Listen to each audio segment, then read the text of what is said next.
Iran's Islamic Revolution deprived the West of a powerful friend, the Shah of Iran. Soon, it threatened to destabilize more of the West's oil-rich allies. So when Saddam Hussein launched a war on Iran, the West supplied him with intelligence and arms.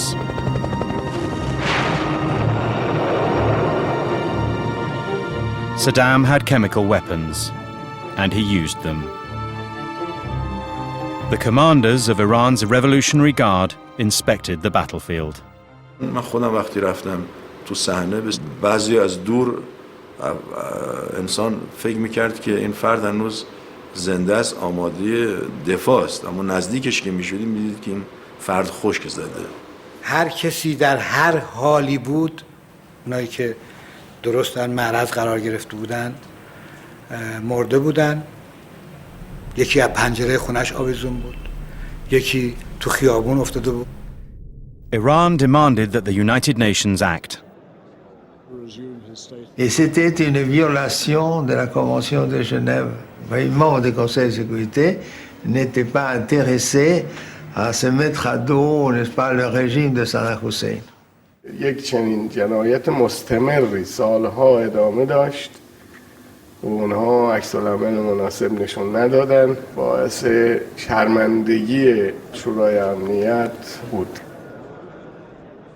It's a very hard balance. They're using chemical weapons, so you want them to stop using the chemical weapons. At the same time, you don't want to see Iran win the war.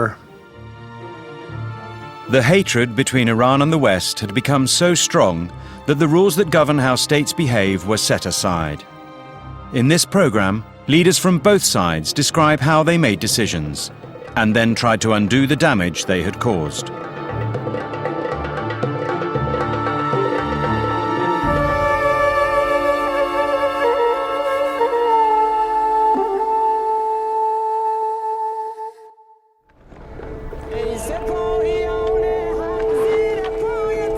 In 1982, Iran's Revolutionary Guard created what would prove to be the most effective instrument to spread the Islamic Revolution. The story began when Israel invaded Lebanon. مأمور اجرا بودیم دیگه. من از جبهه اومدم تهران، فرماندهی جبهه من گفت که برو لبنان و اونجا برای ورود نیروها آماده کن. But first, the generals had to put their plan to the supreme leader, the Imam, Ayatollah Khomeini. سپاه پیشنهاد داد که ما برای دفاع از سرزمین لبنان یکی از یگانهامون رو اونجا بفرستیم که از ورود ارتش اسرائیل به بیروت جلوگیری کنه. من گفتن نخیر، فعلا شما این کار نکنید. شاید مثلا میخوان مسیر رو منحرف کنن، شاید جبهه لبنان رو باز کردن که توی این جنگ ما شکست بخوریم. لذا گفتن اول کار اینجا تمام بکنید و بعد برید اونجا. The generals had to persuade the Imam that helping their fellow Shia Muslims defeat Israel would spread the Islamic Revolution. They enlisted the help of a grand Ayatollah. من بهشون گفتم آقا الان انتظار دارن که شما نسبت به لبنان نماینده‌ای بفرستید و شما به عنوان جهان تشیع، جهان اسلام ازتون انتظار هست. امام موافقت کردن، فرمودن که ما که نمیتونیم همیشه نیرو از ایران اونجا اعزام کنیم، بیایم آموزش ها و تجارب خودمون رو منتقل کنیم و نیروهامون رو برگردانیم.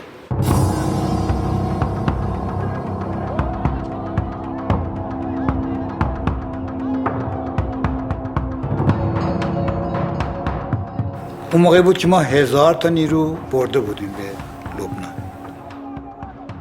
که در یه منطقه نزدیک مرز لبنان و سوریه خواهش کردیم، یه پادگان خالی کردن به ما دادن، نیروها رو بردیم اونجا که جوانای لبنان رو آموزش بدیم. حتی بعدن خودشون هم به اصطلاح مدرب یا آموزش دهنده تربیت کردیم و دیگه خودشون این کارو کردن. This new group would call itself the Party of God, Hezbollah. قرروا أن يفيدونا في إنشاء المقاومة. يعني التدريبات أو الخبرة أو الخبراء العسكريين اللي كانوا يعني يستفيد منهم شبابنا. كان نفس حضور الإيرانيين معنويا كان مهم جدا لشبابنا والناس اللي خدمنا في مواجهة العدو الإسرائيلي.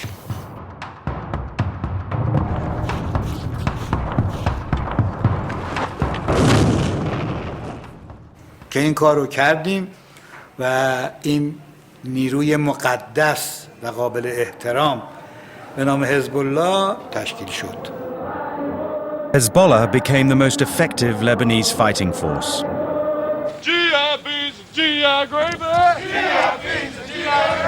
America had sent the Marines to Lebanon as part of a multinational force to try to restore order.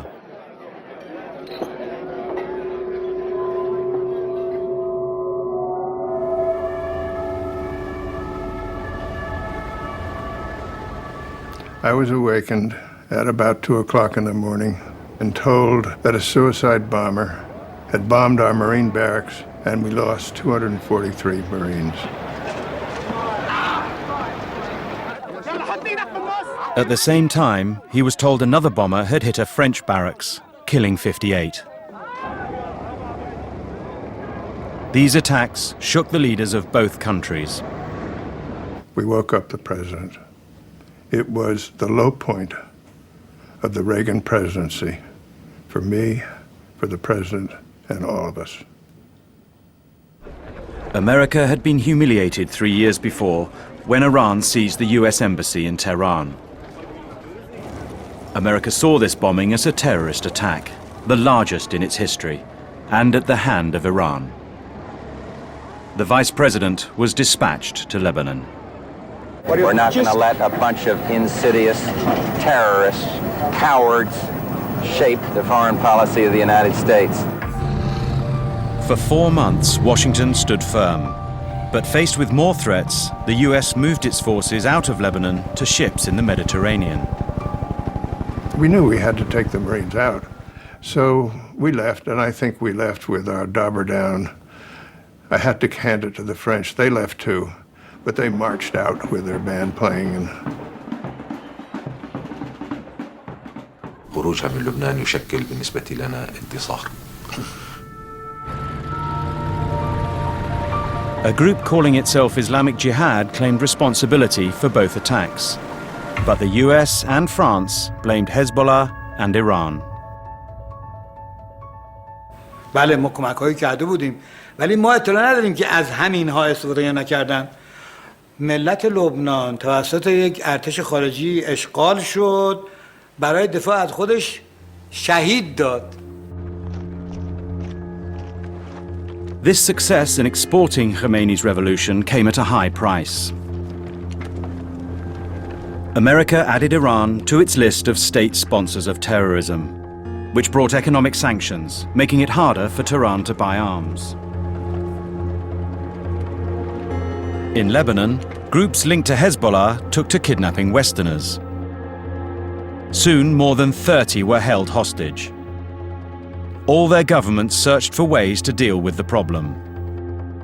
We believe it's wrong to bargain with terrorists or over hostages because it only encourages more violence and more kidnapping. The French president had a more nuanced view. Je ne pense pas que l'on puisse négocier avec ceux qui s'adonnent à ce crime. C'est un problème extrêmement délicat puisqu'il s'agit de vies humaines. In March 1986, President Mitterrand received an ultimatum from the hostage-takers. Unless their demands were met, one of the French hostages would be killed. It was a week before France's parliamentary elections. Il faut tout faire pour ne rien céder aux ravisseurs, mais tout faire du côté des États.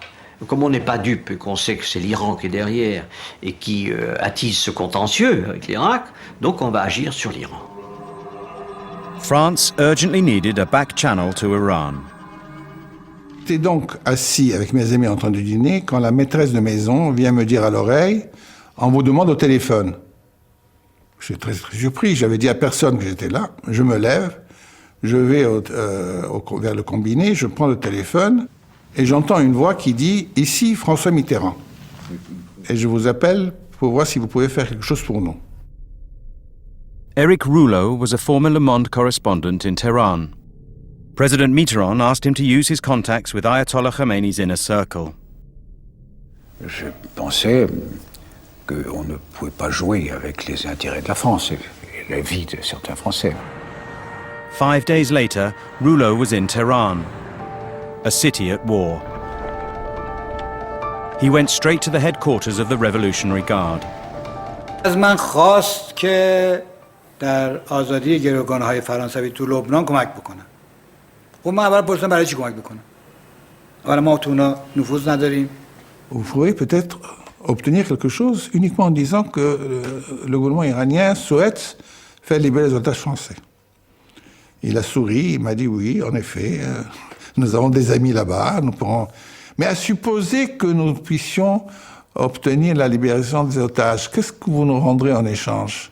ایشون وقتی من گفتم چرا به صدام انواع سلاح رو میفروشید؟ Et c'est pas négociable. فقط من یه طرفه بگیرین و برین؟ نه، این خبران نیست. Très bien, nous vous devons $1 milliard. Nous sommes prêts à négocier le règlement de cette affaire. Et vous serez tout à fait satisfait des résultats, j'en suis sûr. اعلام بکن، ما مقدمات فراهم بکنیم. They seemed to have a deal that could get the hostages out. Nous rentrons à l'ambassade heureux comme des rois. On se frottait les mains en se disant, voilà, tout va très bien. Et nous envoyons un télégramme à Paris. C'était un télégramme général, mais enfin encourageant. Encourageant. Bon, je répercute ça à Mitterrand, qui était assez content. Et cela paraissait proche de réussir, au point qu'il est arrivé qu'un jour, Roland Dumas se rendit à l'aéroport de Villacoublay pour aller chercher des otages.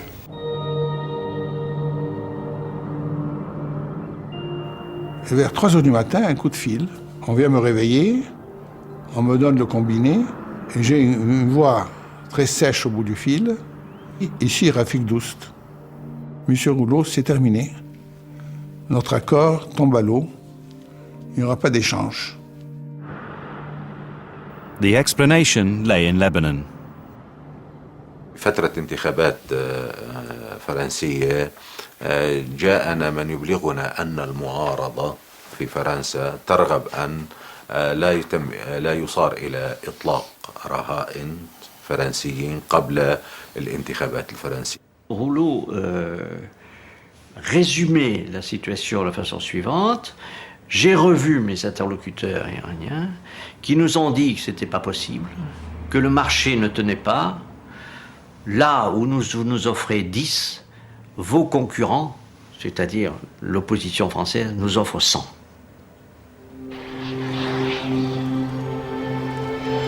The opposition won the French election, but it was 2 more years before the last French hostages came home. They were greeted by the election winner, Prime Minister Jacques Chirac. Je remercie le gouvernement iranien pour son aide et pour ses diverses interventions qui ont permis la libération de nos compatriotes. Chirac has always denied that his party tried to delay the hostage release while in opposition. J'affirme simplement que tout au long de cette si douloureuse affaire, le gouvernement, avec persévérance, n'a cessé d'agir dans la dignité et dans l'honneur.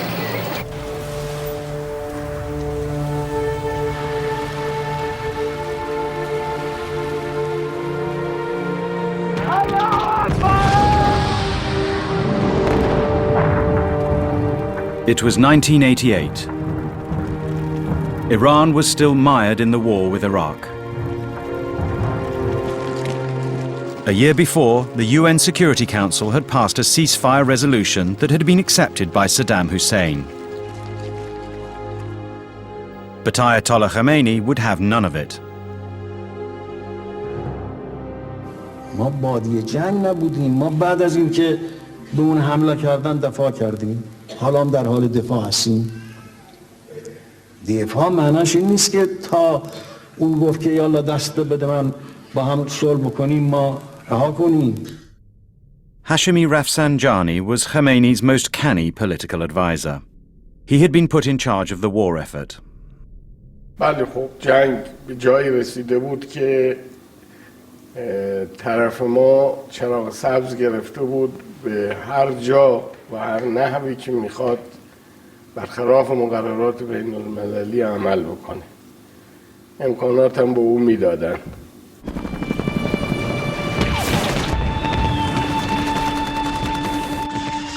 After 8 years and 800,000 deaths, Rafsanjani judged that the West's continued support for Saddam Hussein made it impossible for Iran to defeat him.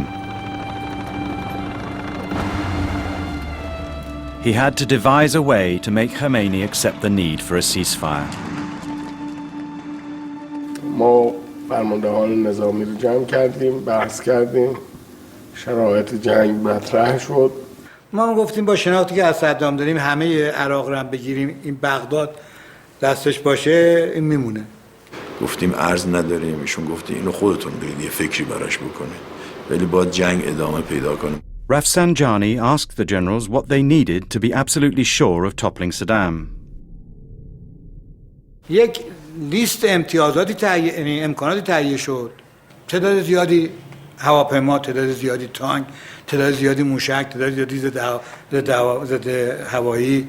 اولا به ما نمیفروشن و اگر بخوایم بخریم هم و بفروشن هم پول اینقدر نداریم. هم سیاستمدارا هم فرمانده جنگ به این نتیجه رسیده بود که اگر نمیتوانید جنگ رو به سرعت تمام کنید مقطعی است که آتش بس رو بپذیریم.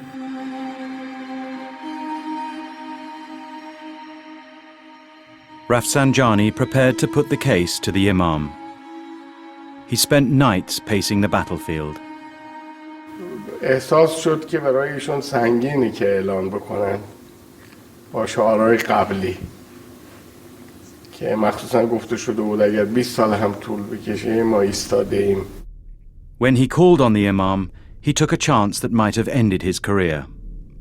من یه پیشنهادی کردم به امام، گفتم که من جانشین شما و فرمانده جنگ هستم. من اعلام میکنم مسئولیت رو به عهده میگیرم، شما بعد میتونید منو محاکمه بکنید اگر به عنوان این که نظر شما نبوده و برای اینکه مردم بدونن شما راضی نبودید از این کار، ولی من این کار رو میکنم. ایشون یه نگاهی کردن گفتن نه این هم اقدام حقی نیست، اقدام ناحق میشه و گفتم خودم میکنم. خوشا به حال جانبازان و اسرا و مفقودین و خانواده های معظم شهدا و بدا به حال من که هنوز ماندم و جام زهرآلود قبول قطعنامه را سر کشیدم.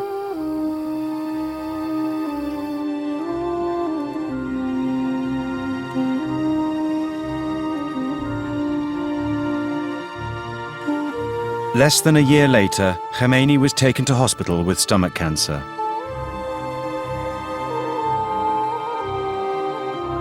At his bedside, he regularly received Iran's president, Ali Khamenei, and Rafsanjani. With their help, he continued to rule the country. But then he suffered a heart attack. به من اطلاع دادن که لازمی که در بیمارستان در جماران باشم. وقتی که وارد شدم امام رو دیدم و امام هم چشمشون باز کردن منو دیدن، چشمشون به آسمان بود. باز یه دفعه متوجه شدن که چشمشون بسته شد و همون لحظاتی بود که دیگه ایشون داشتن جان میدادن. Ayatollah Khomeini had been one of the few real revolutionaries of modern times, an inspiration to millions. He had also been a ruthless, tough-minded political leader. مشکل بود که خب شخصیتی مثل امام اون روزها ما در کشور نداشتیم که بتونه به آسانی جای امام رو پر بکنه. The top 80 Islamic clerics gathered to choose the new supreme leader. They had what follows filmed. but it was not broadcast for 2 decades. اجازه بدید این حرف آقای شبستری رو میخوان آقایون. آقای شبستری چیزی از آقای طاهری شنیدم که امام جمله‌ای درباره آقای خامنه‌ای گفتن. اگر آقایون مایلن من نقل کنم و الا The film shows how Rafsanjani guided their choice. بله. و ما با امام مباحثه داشتیم. فردم ما گفتیم ما فردی رو نداریم الان که مطرح بکنیم تو جامعه، چون ما فرضمون بر مرجعیت بود و با همون مسائل بود. اما فرمودن چرا ندارید آقای خامنه‌ای. The cleric who, according to Rafsanjani, had been chosen by the late Ayatollah, responded with a show of modesty. ببینید من در بحث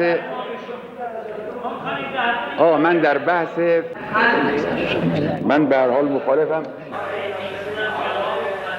موافق هستن قیام بفرمایید. بشمارید.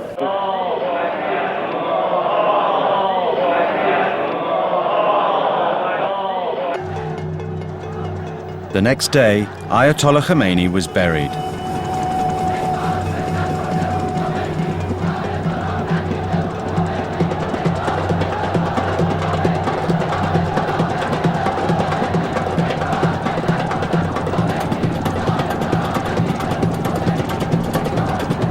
Soon after the funeral, Rafsanjani became president, number 2 in Iran's political hierarchy.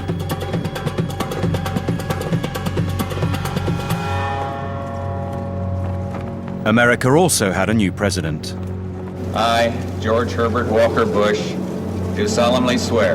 High on his agenda were the Americans still held hostage in Lebanon. United States. His predecessor had got into serious trouble, attempting to do a deal that became known as Iran-Contra. We had no relations with Iran. We couldn't negotiate. We didn't want to negotiate for hostages anyway. And that led him to the notion of reaching out in a way to Iran with this subtle statement.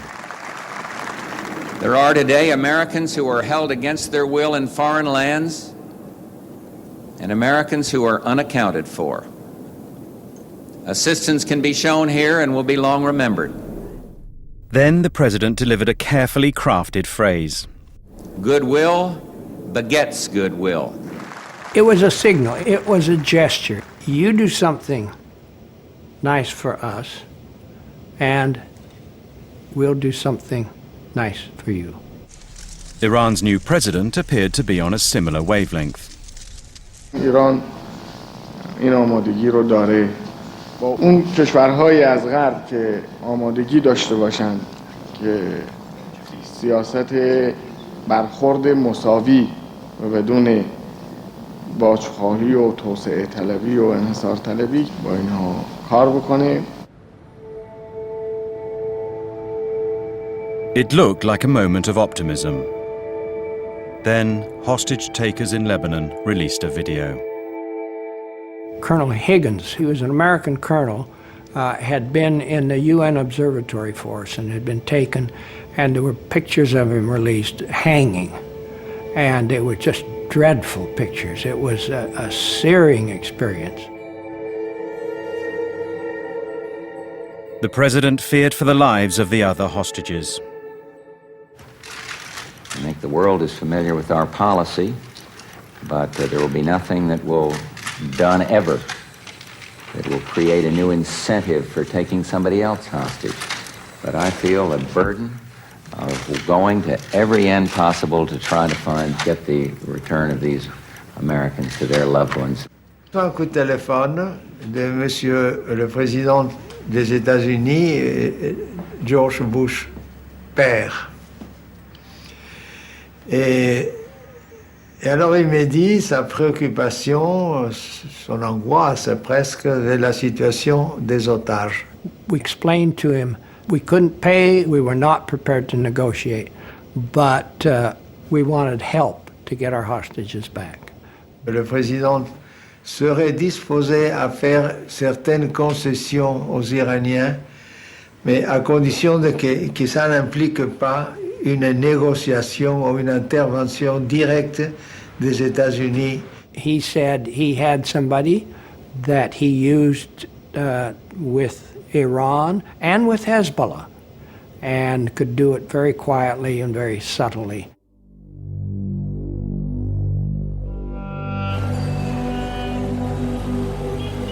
The Secretary General's troubleshooter, Gianni Pico, was sent to see President Rafsanjani. His mission was to get Rafsanjani to help America to get its hostages back. It meant asking him to take a big political risk. It was my first encounter with the Rafsanjani president. I walked into this office together with Javad Zarif. We wanted the meeting to remain private, so we decided not to have a translator. I said to him, President Bush de facto asked to help in the release of the American hostages in Beirut, and that this help will not go unrewarded. گفتم اولا ما نمیدونیم این گروگان‌هایی که میگن آمریکایی‌ها میگن هست در لبنان یا نه. Rafsanjani was just testing the UN representative. He soon made his conditions clear. اگر حسن نیتشون رو نشون بدن ما مطمئن بشیم اینا جدیان و اگر کاری از ما ساخته باشه ما به خاطر هم لبنان هم به خاطر مسائل انسانی این کار رو خواهیم کرد. The president said if the United States expects our assistance, then it has to change its hostile policy towards Iran. حرفی که داشتیم این است که در مسئله جنگ ایران و عراق تعیین متجاوز و خسارت‌ها بی‌طرفانه عمل بکنن. Basically that was it at that point.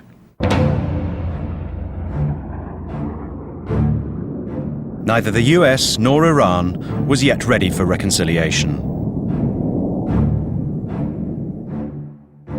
Then the entire balance of power in the Middle East shifted. Saddam Hussein opened the way. When he seized Kuwait, America mobilized a coalition to throw him out. And after the war, American forces stayed on, for the first time within easy reach of Iran. We believe the presence of foreign forces in the region are inherently destabilizing. Furthermore, we believe that the presence of foreign forces in the region, particularly those of the United States, have objectives which go beyond the liberation of Kuwait, and these are, in reality, sources of grave concern. So helping to get the hostages released now became a priority for Iran.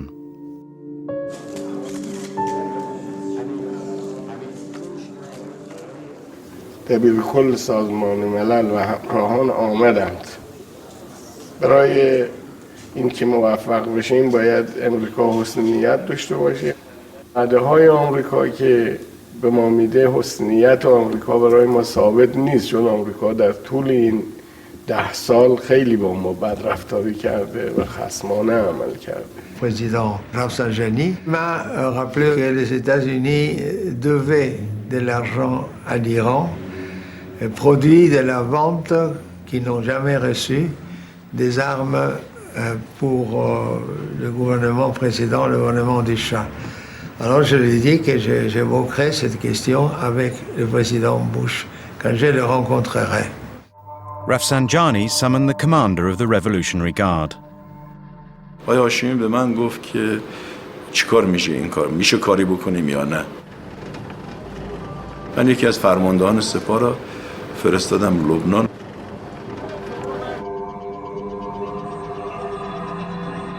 رفتن با بچه‌های حزب الله صحبت کردن. اونا به شدت مخالفت کردن. The general decided to show Hezbollah where the power lay. من اصرار کردم که تو تا اینا آزاد نشدن بمون اونجا. وقتی بچه‌های حزب الله دیدنشون خیلی اصرار میکنه، عده‌ای از آدمای تندشون شبانه با ساختمان برادر ما حمله کرده بودن، چند تا RPG زده بودن تو اتاقش که ایشون فرار کنه بیاد ایران. ولی ایشون مونده بود و با مسئولان حزب الله بالاخره مسئله رو تمام کرد. ما يعني من يملك المال يملك السلطة. دولة بحجم إيران ينافسها أفراد لا يملكون شيئا، شيء طبيعي أن تغلبهم. And here he is.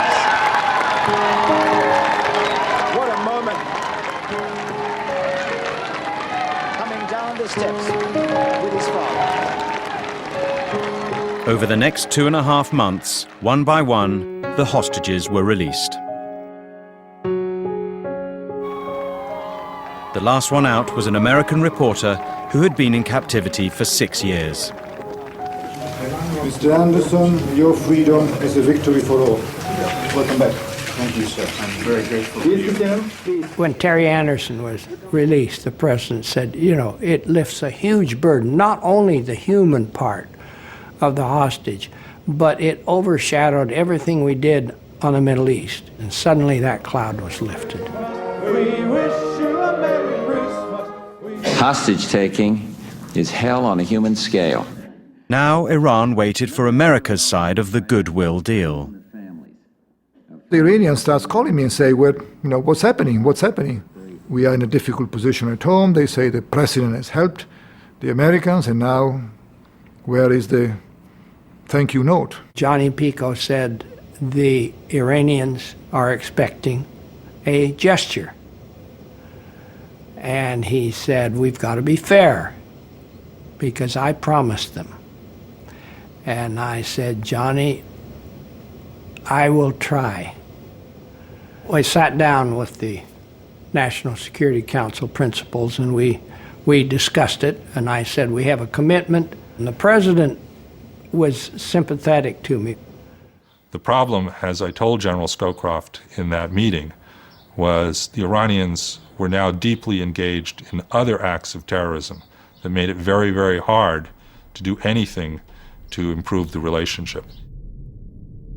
In the 3 years since President Bush's promise, many critics of the Iranian regime had been assassinated in the West. America blamed Iran's leaders.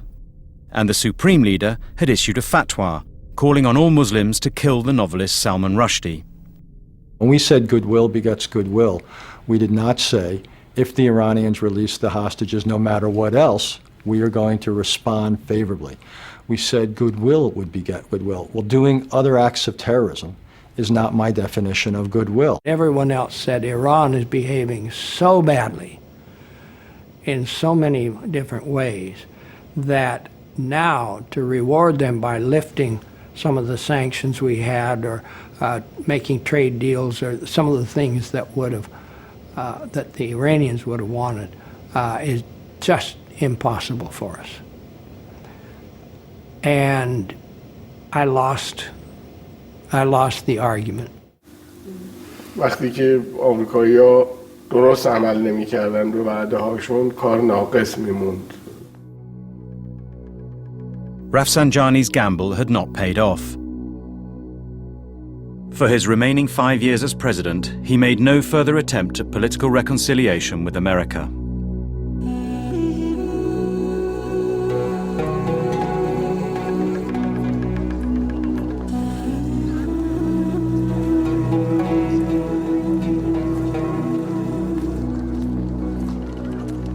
In 1997, Rafsanjani came to the end of his 2 terms as president.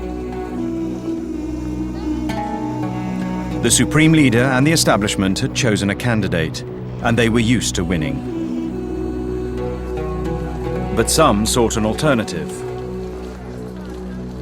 They turned to an unusually liberal cleric who was more likely to open doors to the West. معتقد بودم این دیدگاهی به اسلام که با آزادی و مردم سالاری با استقلال و پیشرفت سازگار میشه. در دوران وزارت هم که بودم سعی کردم با توجه به همه شرایط این دیدگاه رو بهش وفادار باشم و در یک برهه‌ای احساس کردم که مشکلاتی وجود داره و استعفا دادم. Khatami had encouraged free expression. This had angered the hardline supporters of the Supreme Leader, but had won him backing among intellectuals and students. ایشون همچنین از اونجایی که منتقد وضع موجود بودن، خب برای اکثریت مردم هم که اعتراض داشتن به شرایط موجود گزینه مناسبی بودن. طبعا با توجه به جایگاهی که رهبری در نظام ما داره و تأثیری که میتونن داشته باشن، برای من مهم بود که ببینم که من اگر با این ایده و با این فکر میام نظر ایشون چی هست. To persuade the supreme leader to let him stand against the establishment's candidate, Khatami put a subtle argument. آقای خاتمی بهشون گفتم این ذهنیت وجود داره در جامعه که مثلا از قبل میخوان آقای ناطق نوری رو به هر شرایطی رئیس جمهور بکنن. بهتر هستش که اجازه بده انتخابات آینده رقابتی باشه. آقای خاتمی بهشون گفتم من هم میام و حالا مطمئنم نیستم که رأی بیارم. ایشون هم استقبال کردن و طبعا از این جهت برای من هم یه موقعیت مناسبی بود که فکر کردم که دست کم رهبری مخالف نیستن با آمدن من. Khatami seemed to be facing an uphill struggle. Iran is huge, and he was not well known outside Tehran. از مسائلی که مشکلات جدی نامزد ریاست جمهوری ما بود که هم ما امکانات نداشتیم، امکانات مالی محدودی داشت و هم رسانه‌ای در اختیار نبود و نگرانی نسبت به این که بشه با مردم ارتباط برقرار کرد نگرانی مهمی بود. و من باید روبرو و چهره به چهره با مردم همراه باشم و به همین دلیل با اتوبوس هم نوعا رفتم و تقریبا به همه مراکز استان سر زدم.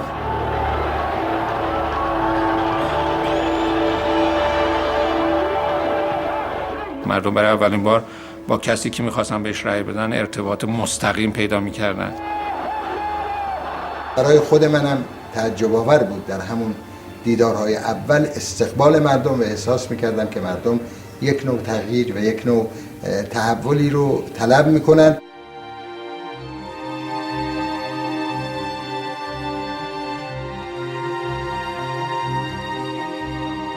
خب هر جا می رفتیم این هجوم جمعیت بود به این ستادها، صفهای طولانی، اساسا واقعا غافلگیر کننده بود.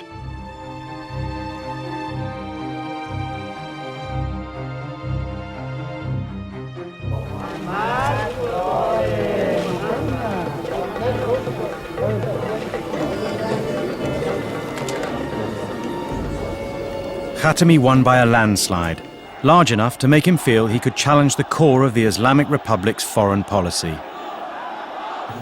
ملت بزرگ و متمدن آمریکای سخن متمدنانه تاریخی دارم و در موقعیت خودش انشاءالله با اونها طرح خواهیم کرد و سخن خواهیم گفت و امیدوارم که هرچه این گفتگوهای متفکرانه بیشتر بشه ما به صلح و آرامش بیشتر نزدیک میشیم. The new president would have to tread carefully. The powers now passed on to him could at any time be overruled by the supreme leader. کسانی در ایران بودن که این بدبینی‌هاشون خیلی قوی‌تر بود و به هیچ وجه نمی‌تونن تصور بکنن که یک روز ما میتونیم با آمریکا در عین حفظ منافع ملیمون یک تفاهمی داشته باشیم که من معتقد بودم این نه لازم نیست که الالعبد اینجوری باشه. He launched his new policy towards America by agreeing to an interview with Christiane Amanpour. Not only was she half Iranian, but she worked for the largest global TV news network. We got final word, CNN, that this in fact was going to happen. I was on my first holiday with my very serious boyfriend, who happened to be a State Department official. And I think her due diligence was to find out what the U.S. government was waiting to hear from the Iranians, and she had the U.S. government right beside her. So she did what any journalist would do. I went into, okay, what shall I ask him mode? And I did what I was supposed to do, which was to identify for her the things the U.S. government cared about. And I said to him, I have to ask about the hostages. I have to ask about terrorism in the Middle East peace process. For Americans, it was the hostage taking that put Iran beyond the pale. I do remember saying to her, if Khatami was really different, he had to acknowledge that Iran had done something wrong here. As the interview began, Khatami and Amanpour were aware that the American government would be watching. A conversation with the president of Iran. Would you say that taking the American hostages at the beginning of the Iranian Islamic Revolution falls into the category of early revolutionary excesses? متشکرم از سوالی که کردید. Thank you for your question. I do know that the feelings of the great American people have been hurt. And of course I regret it. I remember the words he regretted that this had taken place. He did not apologize, but he explained that this clearly had been a source of contention. و من اظهار تأثیر کردم از این، ولی گفتم منصفانه ما نیم اینا ازش استفاده تبلیغاتی بکنیم. Do you believe that killing innocent women and children is terrorism, as for instance what happens on the streets of Israel? حتما همینجوری. It is definitely so. Any form of killing of innocent men and women who are not involved in confrontations with terrorism, it must be condemned, and we, in our turn, condemn every form of it in the world. This provided a really good opportunity to see whether there was some way to use that interview as a launching pad for perhaps some kind of a different relationship with Iran. You say that you want to talk to the American people. Are you prepared to sit down eventually and talk to the American government? Dialogue between civilizations and nations is different from political relations. Right now, I recommend the exchange of professors, writers, scholars, artists, journalists, and tourists. So we understood he wasn't able to bring the regime around to having an official dialogue. And so our response was, fine, we'll go for the dialogue of civilization.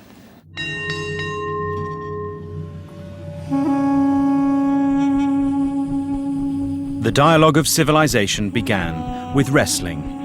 The US sent a team to compete in the biggest event in Iran's sporting calendar.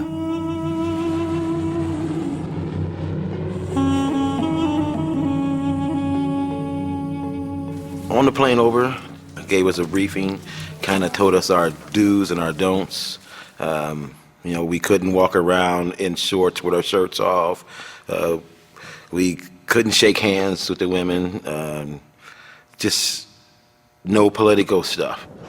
It was the first time any official representatives of the United States had entered Iran in the 17 years since the seizure of the US embassy there.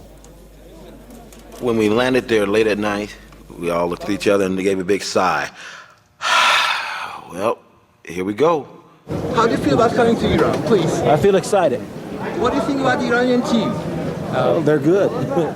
Wasn't what we expected, you know, debt to America, all those things. I walk out in the stadium, kind of look out there, and it's just filled. There was people sitting on the steps. There was no place to sit. این کشتی یک بار روحی خیلی سنگینی رو ایجاد میکرد و در واقع جنگ ایران و امریکا به حساب می اومد.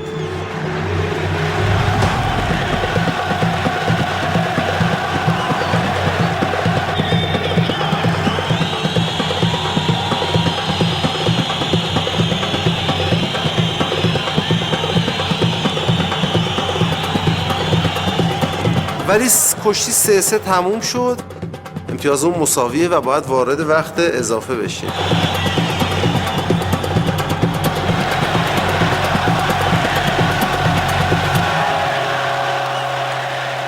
After the match was over with, and he comes over to me, asks me if I would carry this picture out. You know, and of course I look at him and I said, am I going to get in trouble for this? You know, we're not supposed to do anything political. مسئولین برگزار کننده میخواستن حس مودت و دوستی رو بیشتر کنن. When I looked at it and I saw that it was his religious leader, it was the second one, the one that was in power at that time. And I thought to myself, okay, it's a religious thing. I don't see any problem with it. I got up on the stance and just had it down. گفتم عکس رو بالاتر ببر. ایشون هم به ندای من لبیک و عکس رو بالای سرش برد. به این شکل بود.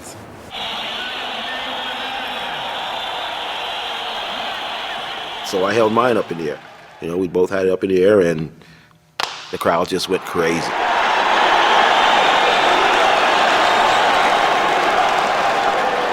معتقد بودیم که این گام مهمی است. ما فکر میکردیم هرچی این ملت با هم نزدیک بشن دولت‌هاشون رو واقع بین تر میکنن و میتونن به سیاست‌های بهتری برسن. The dialogue of civilizations succeeded in getting its message to the top.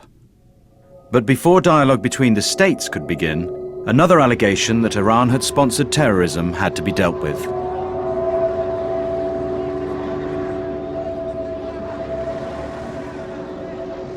A year before Khatami was elected, a truck bomb had killed 19 American servicemen and wounded 372.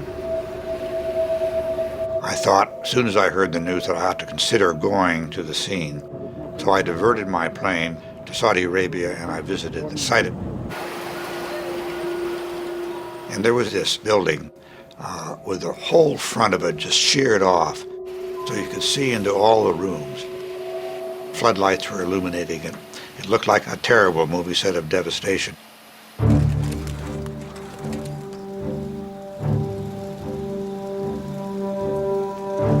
Good morning. Let me be very clear. We will not resist, we will not rest in our efforts to find who is responsible for this outrage, to pursue them and to punish them. There was some evidence that Iran had been involved, and many people were advocating some prompt action against Iran. Last night, I directed an FBI team of 40 experts, investigators, and forensic experts to go there to work with the Saudi Arabian authorities. After 3 years, the FBI believed they had seen conclusive evidence. The FBI gets access to the prisoners that the Saudis are holding, and we get the smoking gun that the Iranians were responsible for the Khobar Towers bombing. And we had to decide, what were we going to do about it now? Some of Clinton's advisers argued for military retaliation. But the State Department argued that since Khatami became president, Iran's support for terrorism had declined. And the question was how to separate Khatami out from previous actions and not hold him responsible. We thought it was better to see if he would act against the people responsible, particularly the intelligence chiefs who had sent the bombers and the people that we believed were involved in the bombing who had sanctuary in Iran. So President Clinton sent 2 aides to see a sultan in France. The drive was about an hour outside of Paris through the rolling countryside of the Seine River Valley to this magnificent residence. It was the summer retreat of a good friend to both America and Iran, Sultan Qaboos of Oman. I said, Your Majesty, we come here as envoys for President Clinton with a message that we would like you to find a way to deliver. ثم سألونا ما إذا كان بإمكاننا أن نوصل هذه الرسالة إلى يد الرئيس خاتمي شخصيا. We wanted to try to make sure that he was the only one who knew, because hardliners in Tehran were doing their best to prevent him from going forward with his, what we understood to be his desire to normalize relations with the United States. ولكننا نريد أن نعرف ماذا في الرسالة. إذا كانت هذه الرسالة تنطوي على تهديدات فإحنا ناسف لا نستطيع أن نأخذ هذه الرسالة. I said the letter explained that the United States wanted to have a positive relationship with Iran, but that there was this problem. We know that Iran was directly involved in a terrorist operation that killed 19 Americans, and we need some answer from the Iranians that they're going to hold those involved responsible and bring them to justice. His Majesty said, we'll do whatever we can. Soon after, Oman's foreign minister arrived in Tehran with President Clinton's letter. في هذه الرسالة بشيء من الأهمية وأن هذه فرصة ربما باب فتح لزيادة يعني الاتصالات. اما خب این مسئله ویژه‌ای بود که اولا خود رئیس جمهور این پیام را میده. لحن پیام مؤدبانه بود اما میشد ازش استنباط اینو تهدید بکنه آدم. الرئيس خاتمي أكد بصورة فيها كثير من الجدية أن إيران ليس لها دخل بما حصل في الخبر. پذیرش پیام ایشون معناش این بود که ما اتهام قبول کردیم در حالی که واقعیت نداشت. Iran maintains Al-Qaeda was responsible for the Khobar bombing. No matter who was behind it, to launch the investigation the Americans asked for would mean challenging the most powerful forces in Iran. عدم آشنایی سیاستمداران آمریکا با اوضاع ایران با اوضاع منطقه سبب شد که اشتباهات بزرگی بکنند و اون فضایی که میتونست به نفع هر دو کشور باشه اون فضا تا حدودی بسته شد. We got the response back through the Omanis. To put it simply, it was disappointing.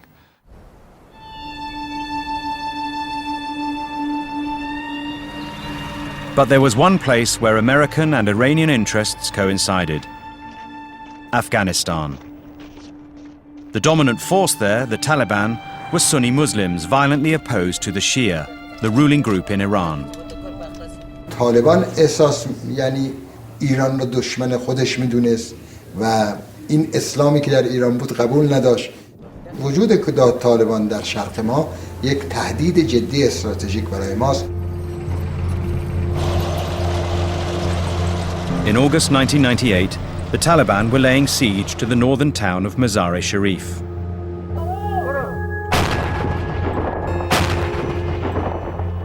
As the Taliban closed in, Iran's consul there made a desperate phone call to Tehran.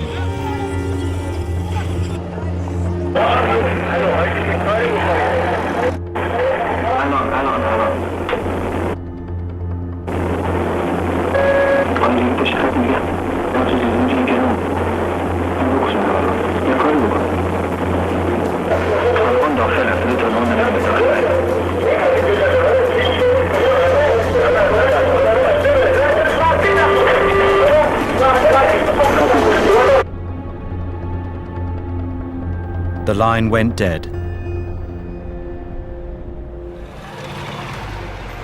The Taliban killed 9 Iranian diplomats, including the consul.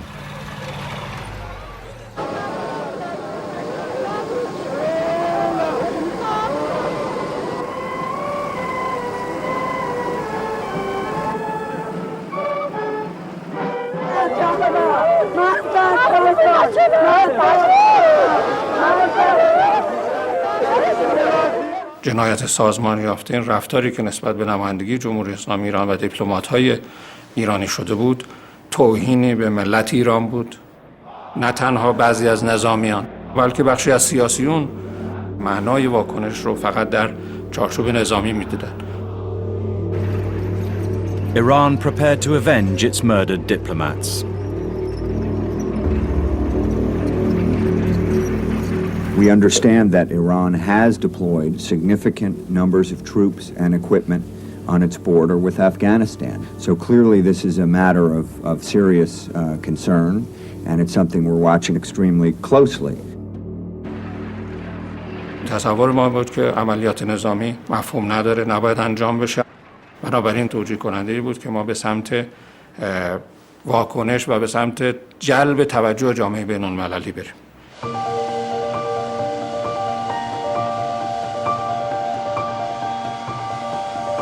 To stop the escalation towards war, President Khatami and his foreign minister went to the UN General Assembly to try to get the international community to intervene.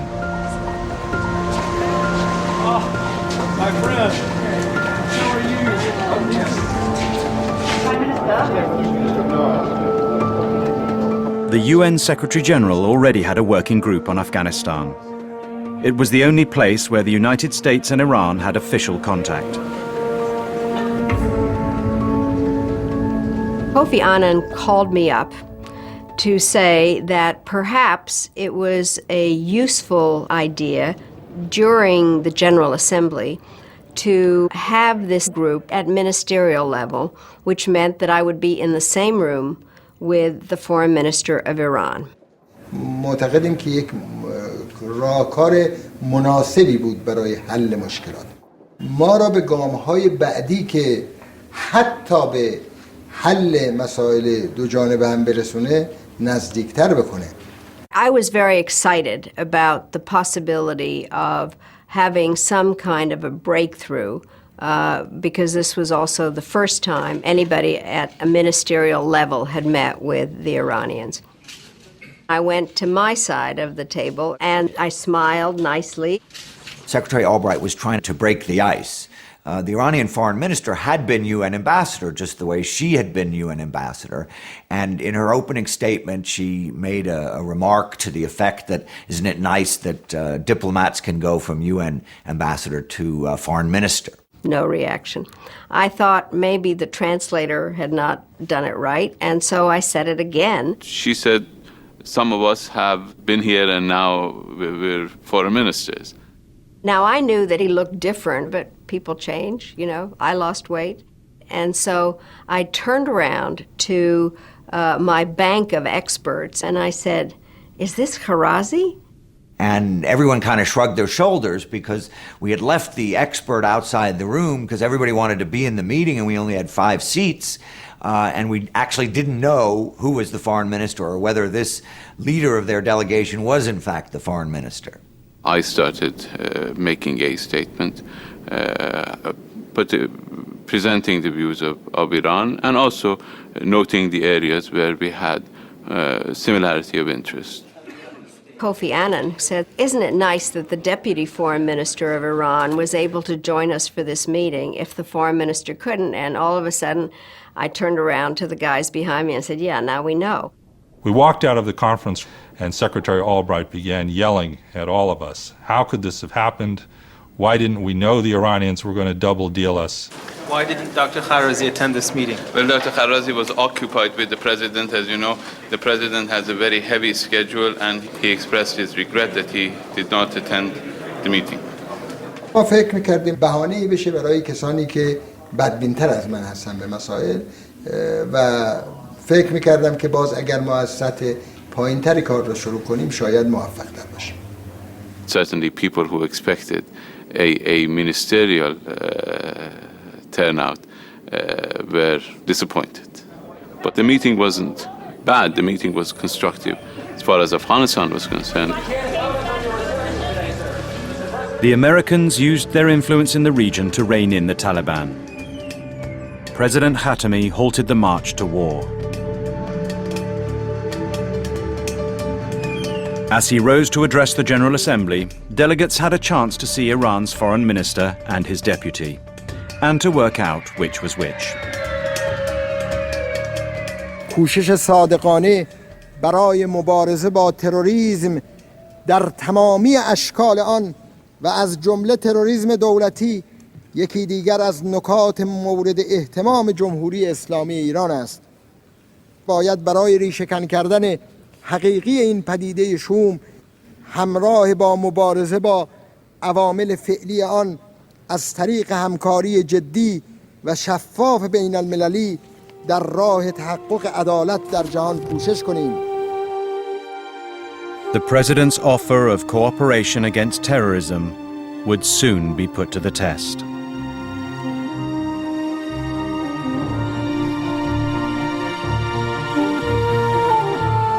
And there's more on Britain's relationship with Iran on BBC4 now.